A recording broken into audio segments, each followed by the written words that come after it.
Bismillahirrahmanirrahim.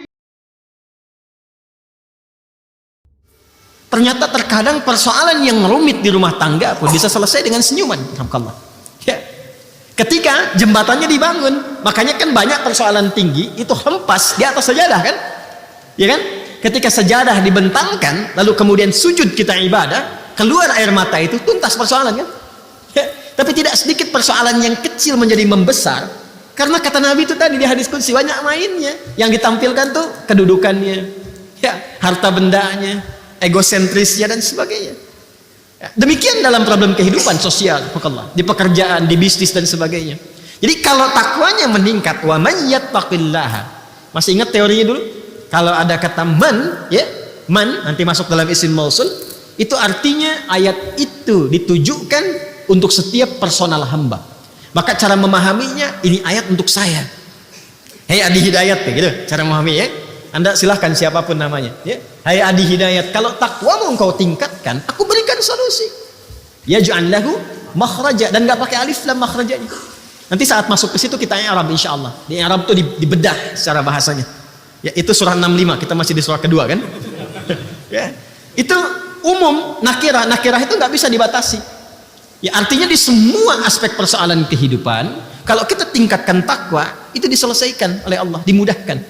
Wa yarzuqhu min haitsu la yahtasib. Bahkan segala jenis rizki itu kan bukan hanya uang, pakaian, tidak. Keturunan, ketenangan, kenyamanan itu bentuk rizki. Itu bentuk rizki. Itu diberikan oleh Allah kemudahan bahkan dari sisi yang tidak kita duga. Ya, ilmu sering saya katakan kan?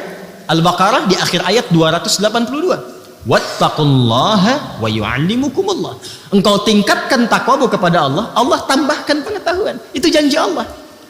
Karena itu orang dulu gak pernah mereka belajar sebelum mereka meningkatkan sholat. Kan selalu saya pesankan dua hal kan? Ya, adik-adik ini ya, kalau mau belajar diberikan oleh Allah tambahan pengetahuan, cepat memahami sesuatu, jaga dua hal.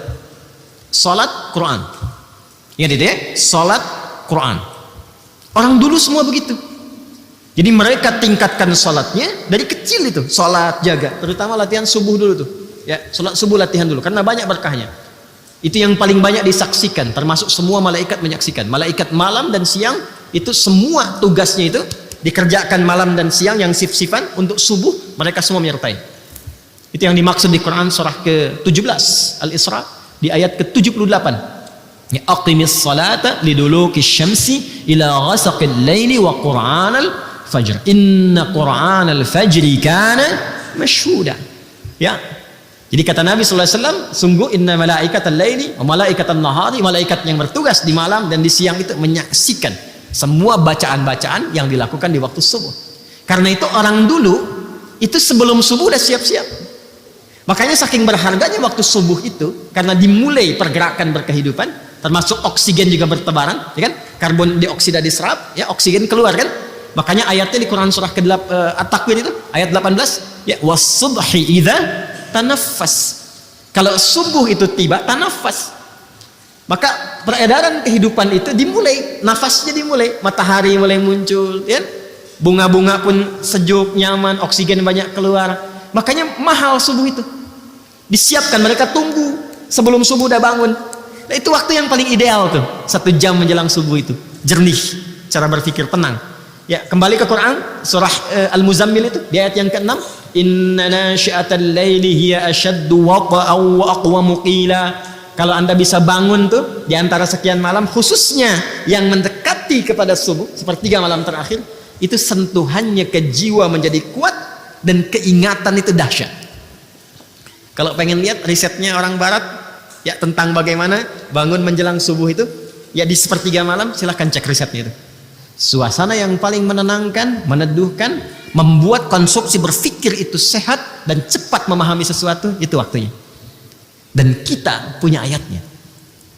Dipraktikkan nggak gitu? Jadi ternyata diminta tahajud itu bukan hanya diminta bangun malam supaya pintar, ya kan? Supaya emosi stabil, supaya tenang, supaya terkoneksi tinggi dengan Allah. Puncaknya apa? Ini supaya dapat solusi. Pengetahuan bertambah. Ingin bahagia, Al-Baqarah di akhir ayat 189, wattaqullaha la'allakum tuflihun. Tingkatkan takwamu kepada Allah, engkau akan cenderung bahagia. Karena itu di Al-Baqarah di ayat 21 ujungnya ditutup dengan kalimat takwa, la'allakum tattaqun. Ya ayyuhan nasu u'budu rabbakumul ladzi khalaqakum walladzina min qablikum. Tafsir ini nyambung ke yang sebelumnya yang dengan ke Az-Zariyat ayat 56. Wa ma khalaqtul jinna wal insa illa liya'budun. Bahkan jin, jangankan manusia, bahkan jin. Kemudian di ujung ditutup la'allakum tattaqun, supaya kalian mampu meningkatkan takwa. Dan kenapa ya Allah mesti meningkat takwa? Dijawab, supaya hidupmu mudah.